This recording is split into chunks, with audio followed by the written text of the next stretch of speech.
analysis with over 70 years combined experience. This is the Bob Ryan and Jeff Goodman podcast. NBA, some college, a little bit of everything. You know, what can I say? But it wasn't going to happen here with him. I was okay with it because it wasn't about... It is time for the Bob Ryan, Jeff Goodman tag along for the ride, Zoom and Pod, brought to you by Prize Picks, the exclusive daily fantasy partner of CLNS Media. Pick more, pick less. It's that easy with Prize Picks. Guys, here we go. 107-89. Celtics beat Dallas in game one. Didn't see it coming. Jeff Goodman, all you. I mean, didn't see it coming, yeah, but again, and Bob was there. I wasn't in the building, but the crowd seemed pretty amped up. The Celtics have been waiting for this one for a long time. And as I two things happened to me that stuck out. The two biggest things were obviously Porzingis. Sometimes this happens, right? After a long layoff, a guy comes back and he looks like not only has he not missed a beat, but you know, he's playing better than he ever has. And I don't think we're going to see that Porzingis again this series.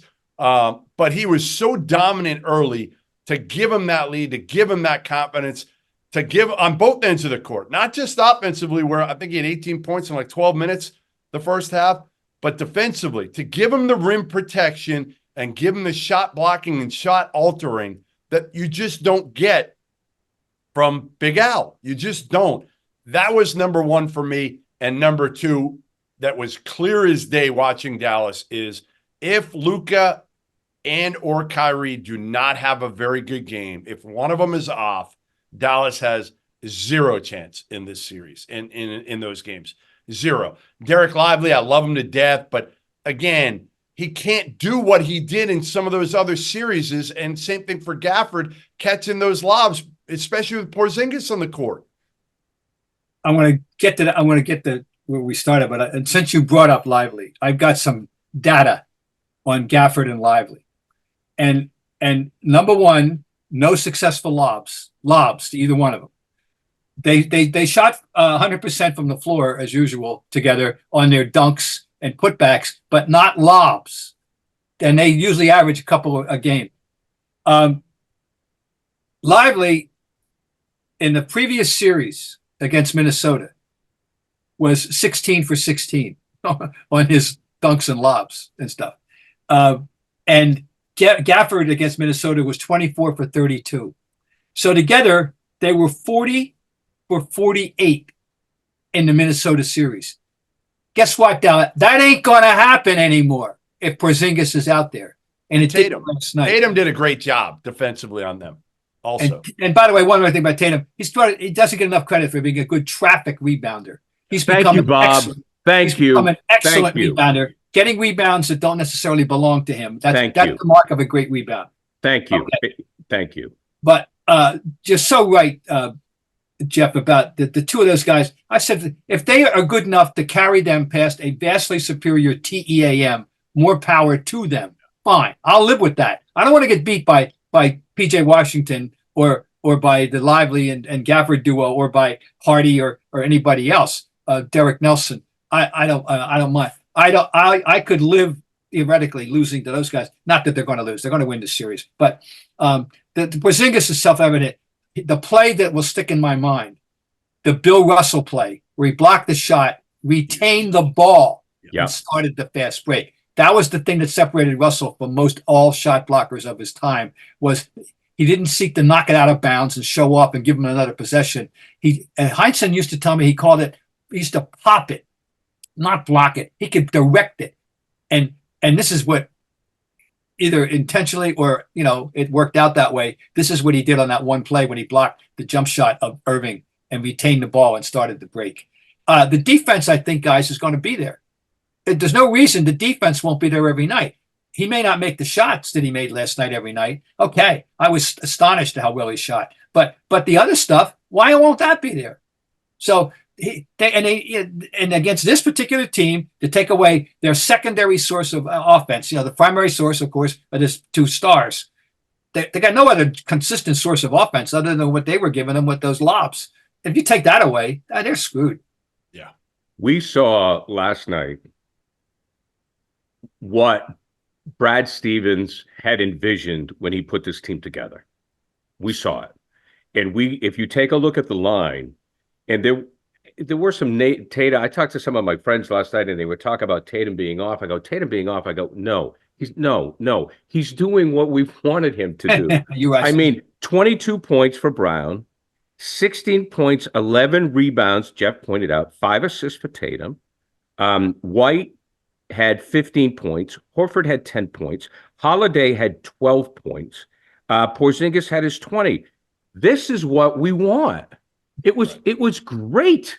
And Bob, Tatum, when it got down to a little bit of an anxiety moment at 8, and I was worried. Sure. You've seen it. Tatum and Brown they went into the phone booth, as we used to say, and they came out and they did what they were supposed to. They went to the hoop.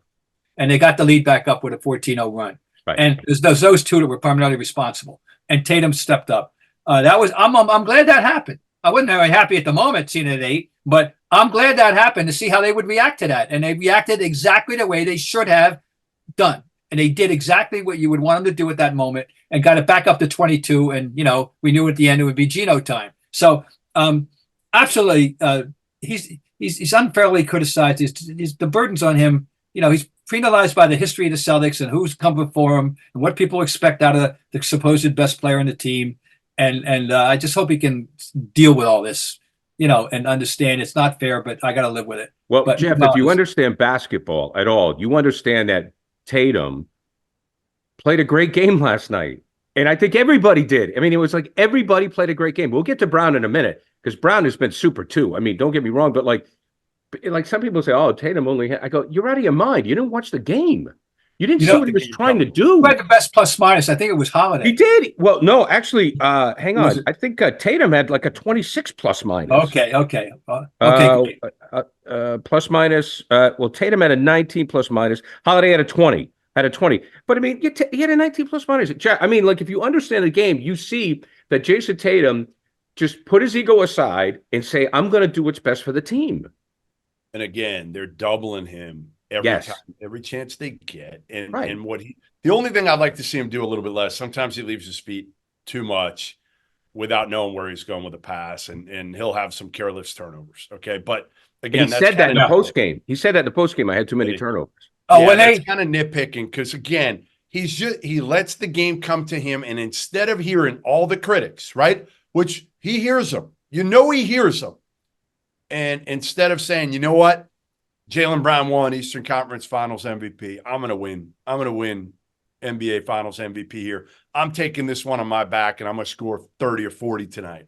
What did he do? Like literally, he didn't force a shot in the first quarter. All he did was move the basketball, and especially when Porzingis got hot, beat him. Keep giving him the ball. That's maturity. That is maturity for Jason Tatum. It's something that he could not have done and did not do 3-4 years ago. And now understanding the bigger picture, which is, you know what? Like, I got a pretty damn good team around me, number one. And number two, like, if we don't win this thing, like, I'm going to get crucified. We got to win this. That's the most important thing than me getting 30.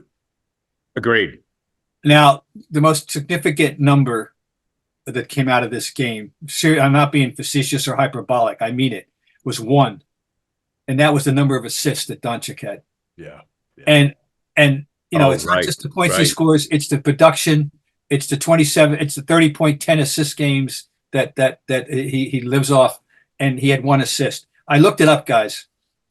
That was the lowest. Well, they told us it was the lowest of the season. It was. I looked it up. On November 14th, he had 2 assists in a loss against the the Hornets, 131-110. On February 5th, he had 3 assists in a win over Philadelphia.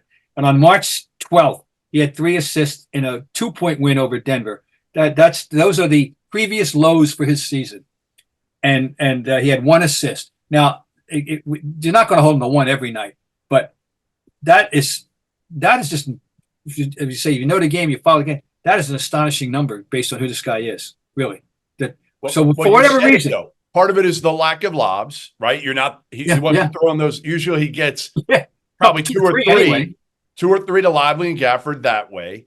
And if he's not doing that, he's not getting those other guys involved as much, right? The Derrick Joneses aren't making shots, and they need Derrick Jones to give them something. PJ Washington, what do you have, 12 points? They need more than that on a night when Kyrie couldn't make shot. He made a couple tough shots, contested shots, but for the most part, Kyrie was way off. So you have to get PJ Washington involved. You have to get Lively going a little bit. And that's where it was all on Luka to score last night. And man, how much fun is he to watch, Bob, though? He's incredible. I keep saying he can go wherever he wants to go at his pace. Yeah. And it does. You can't stop him from getting to the basket. He just gets there. And then then he's got the step back and from a ridiculous distance if he needs it. It's Nowitzki distance, on the step back. No, I totally enjoy watching him play. Prize Picks is America's #1 fantasy sports app with more than 5 million members. It is the most fun and exciting way to get in on the action while you watch your favorite sports and players. You just pick more or less on 2 or more player stats for a shot to win up 100 times your cash. With Prize Picks, you could turn $10 into $1,000 in a single game watching your favorite sports this summer. You can make a Prize Picks lineup in as little as 60 seconds. You just need to pick more or less on 2 to 6 player stat projections, and you're locked in. Now, if you're looking for promotions, Prize Picks has got you covered every week, from lowering select player stats projections on Tuesdays, which increases your chance of getting a win, to getting your entry fees back if you have a losing lineup on Fridays. The finals mean more on Prize Picks, and so do the star players. You get boosted playoffs on selected basketball stars that you won't find anywhere else. Now, this week on Prize Picks, I'm looking at Jason Tatum, more than 26.5 points. Jaylen Brown, more than 3 threes, which may be aggressive, but I'm running with that. Download that app today and use a code CLNS for a deposit match up to $100. Prize Picks. Pick more, pick less. It's that easy. And what was the reception for Kyrie like? Tell me what it was like in the building. Booze every time Did you have the same animosity watching Kyrie last night that you had 4 or 5 years ago? No, because I've been trying to study what's been coming out of him, and I really think he's getting. Remember what I used to say? He's searching for something in life but doesn't know what it is. I think here in this place, in this context, with this particular teammate and this particular coach, apparently, and the base environment, he's kind of almost found it, and he's not the same person. I don't think specifically. And you know what? I'm not harboring ill will. I think he was a complicated person, and if that was the case, I think he always meant well in his own mind. He is personally very philanthropic. Let's get that straight, folks. He's very personally philanthropic.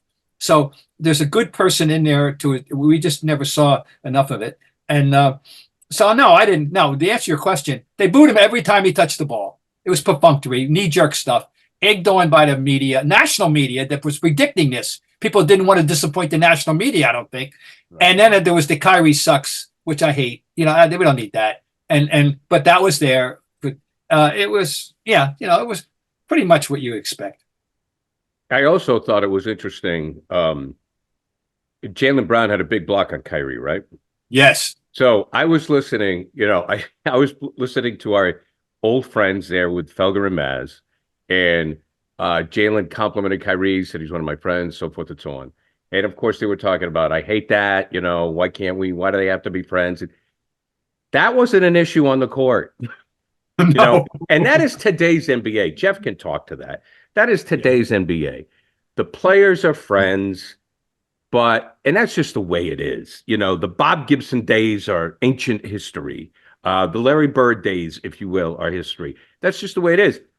I didn't see any problem last night, Jeff.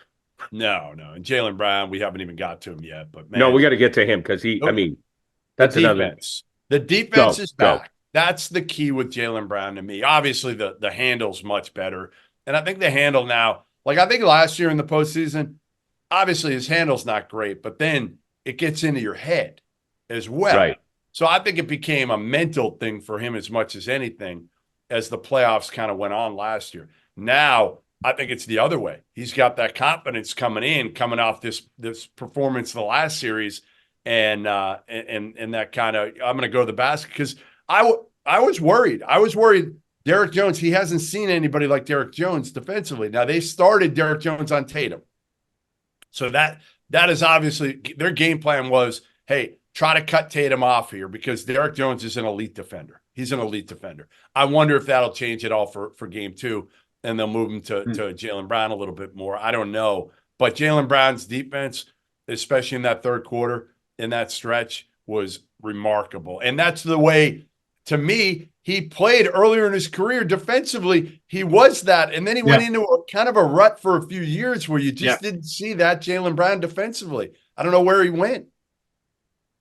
So all in all, it was a very encouraging performance to answer questions we had. The layoff obviously was irrelevant. The Porzingis, we can't say enough about what an extraordinary performance that was in the context. And not to expect something like that every night at the offensive end, but there's no reason why they won't get the defensive necessary defense out of him. And it was all, and the fact that they answered when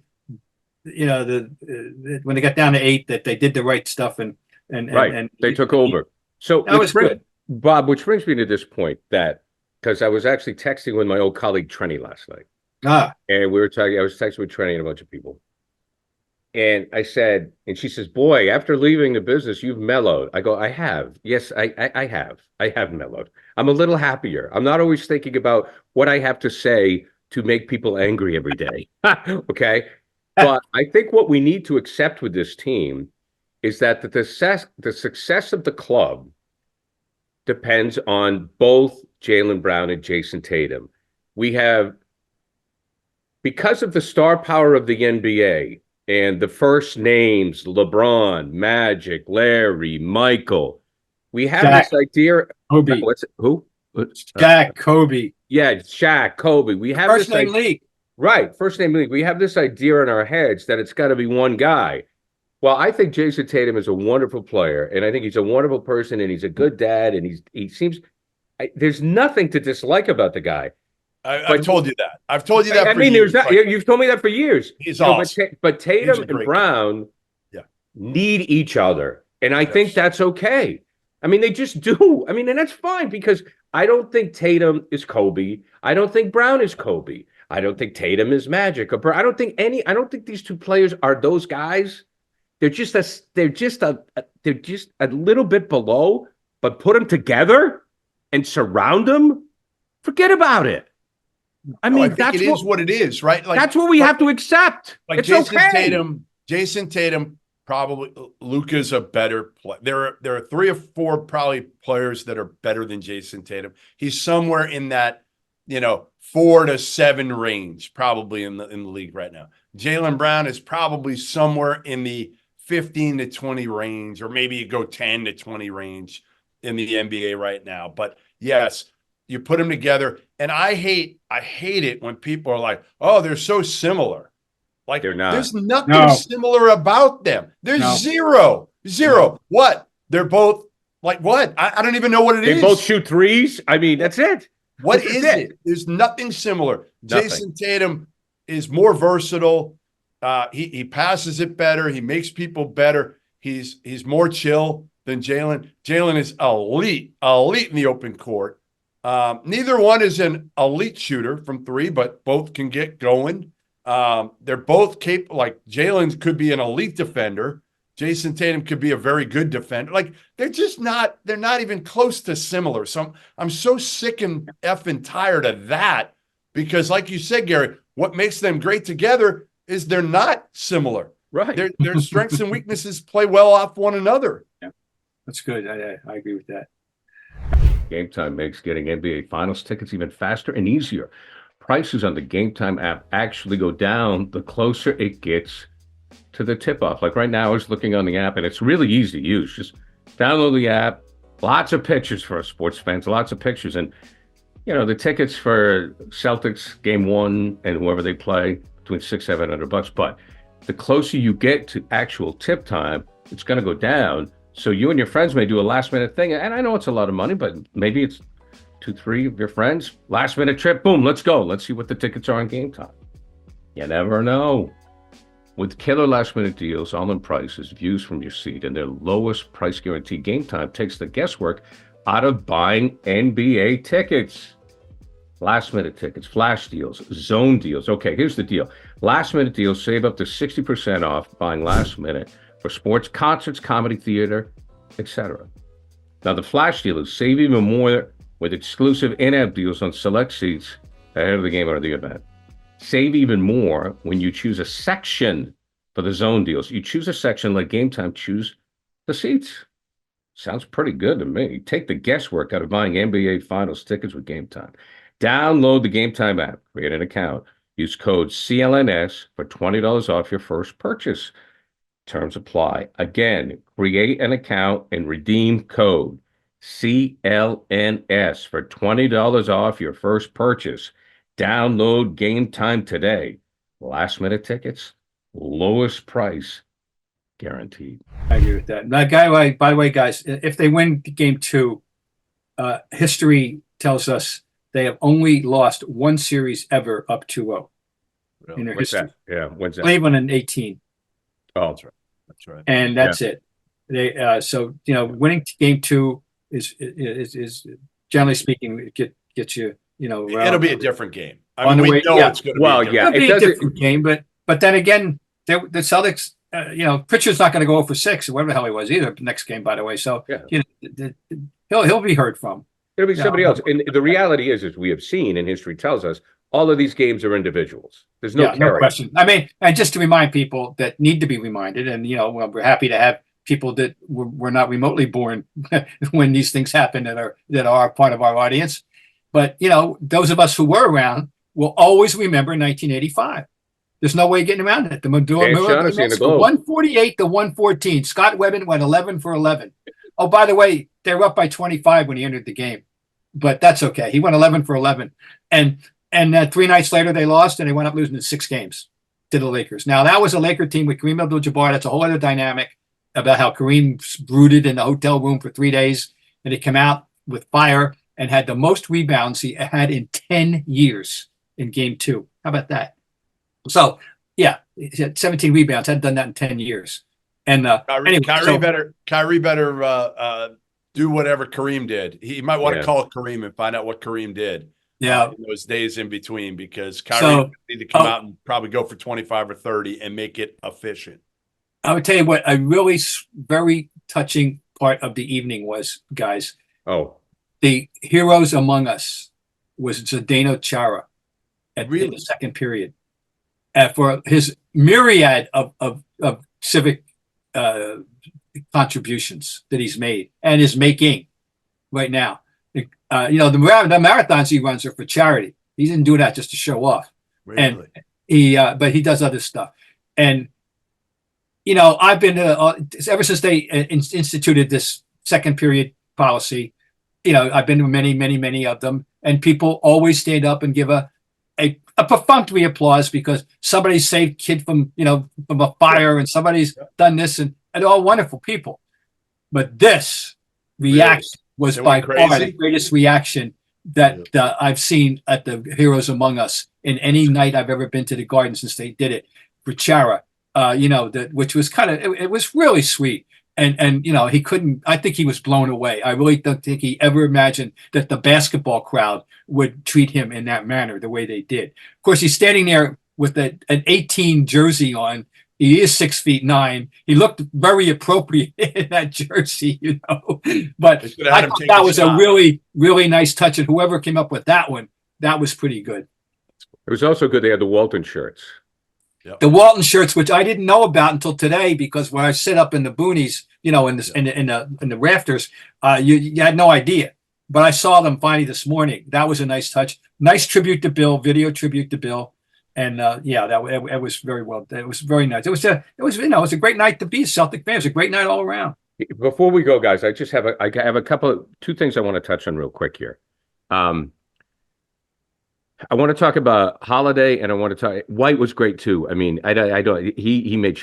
I want to talk about Holiday for a minute, and then I want to talk about Mazzulla. But the thing I loved about Holiday last night, again, giving the game what it needed, that up and under layup that he made, was a brilliant play. I mean, I forgot who the defender was. I don't even. And that the guy had no chance.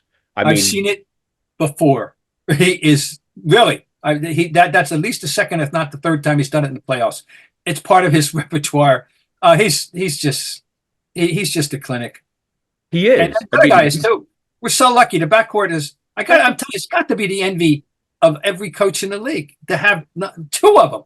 As I said, it's almost not fair. One per customer would be fair, but to have two of them. No, you're right. Holiday. I was texting with a certain former coach of the Celtics who now coaches another team in the East. Okay. Yeah. And I said something about, how about that Porzingis, huh? And he comes back and says, and Holiday. That was his immediate response. Yeah. That coach who used to coach you and now coaches another team in the East. That's what he had to say. And Holiday. So they're all, I mean, again, they're all pro. together. I mean, this is They Brad fit Stevens. together. That's tremendous. the key. Like you said at the Absolutely. start of this, Gary. Like we got a very quick getaway. I got to get to Jeff because this is fascinating. Jeff, Go ahead. I'm gonna one name at you. Your reaction. Chase Budinger. no, I thought you were going to throw the one name you I need to throw know. out I know there. you're expecting a name of Okay. a certain coach in All Stewart's. right. We'll go do there that next after. week. When he takes the job, we'll do it. All right. We should do it for a couple minutes now. All But right. That's fine. Chase Budinger. So I knew this. Obviously, I went to school at Arizona. So Yes. I knew what a great beach volleyball player he was Mhm. when he went to school at Arizona. I saw him playing AU basketball. He played on I think he played on a team with Kevin Love, Daniel Hackett. Like he played Brandon Jennings. He's a big deal. I know. One of the best I've ever seen, the Southern Cal All-Stars. And you heard these stories about how great Budinger was, better in volleyball than he was in basketball. Well, he plays 8 years in the NBA. I think he went overseas for maybe a year. And then I kind of heard about it. Like he's going to give it a try again on the beach volleyball tour. And then there you have it. He makes the team. He's 36. Yeah, I love it. 36. I love multi-sport. I love it. This is a great story. Really It's cool. Okay. And I knew, hey, we got a fellow alum to still, give us the inside story here. This is great. Okay, Danny. Yeah, what's your take? So Dan Hurley, this was the big thing, Gary, that, obviously has consumed me for the last 24 or 48 hours, whatever. It's been 36 hours now, is Dan Hurley meeting with the Lakers today. And kind of came out of nowhere a little bit because, again, Shams had reported that it was going to be JJ Redick. Everybody kind of just assumed that was the case. I've seen and talked to Danny multiple times in the last couple of weeks. I don't think it got serious until the last couple of days. Mm-hmm. I don't. I think, there were some conversations between Rob Pelinka and Brett Just, Dan Hurley's agent, but I don't think it ever went very far. And then it started to, okay, you're our guy. You're the guy we want. And oh, by the way, we're going to pay you such and such. And Danny Hurley's not. The money isn't going to be obviously the deciding factor here. But when you're talking about potentially making $75 million, let's say, on a 6-year deal with the Lakers, somewhere in that vicinity. I think it's going to be about $12 million a year, or $8 million a year for 6 years with the UConn. I mean, that's $25 million. That's a pretty significant difference here. So I think ultimately for Dan Hurley, though, it's going to be, do I want the challenge? I've been in my brother's shadow and even my dad's shadow for the better part of my life. Right. I was a decent player, but not a great player at Seton Hall. My brother was the All-American. My dad was the All-American high school coach, the Hall of Fame coach. He's the Hall of Famer. I was there. Finally, it's been about Dan Hurley the last couple of years. And Absolutely. you wonder if it's just like, hey, you know what? Like, I think he should take a shot at it. I do. I don't want to lose him in college, but I think he should take a shot because One quick question.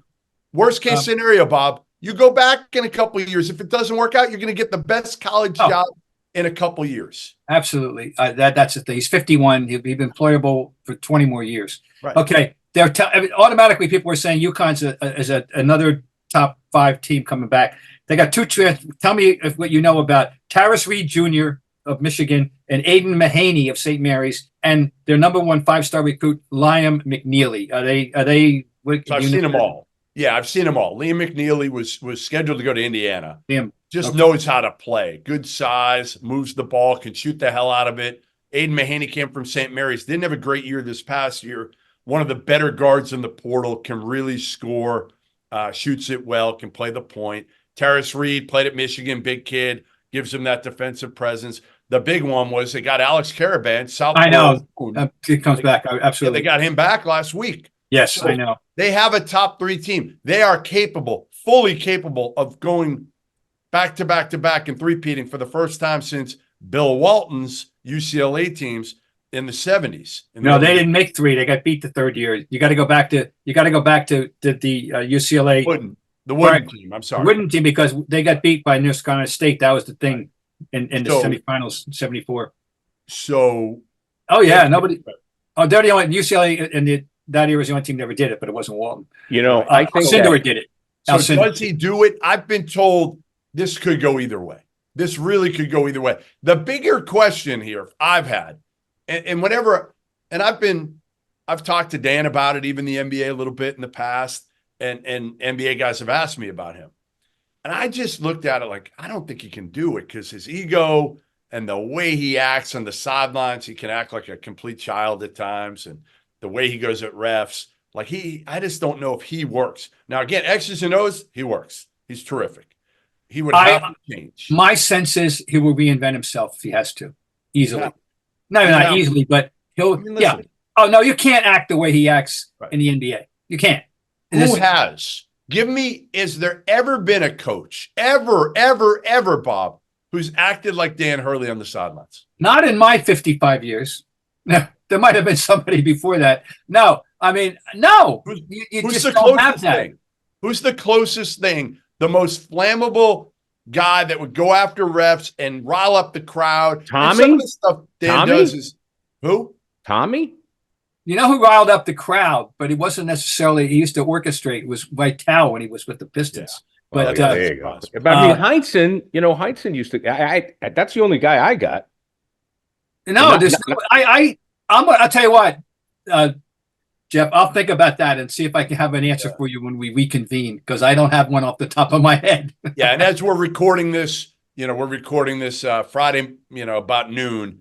Dan Hurley is meeting with the Lakers brass right now, Jeannie Buss and Rob Pelinka. Obviously it would be interesting to see.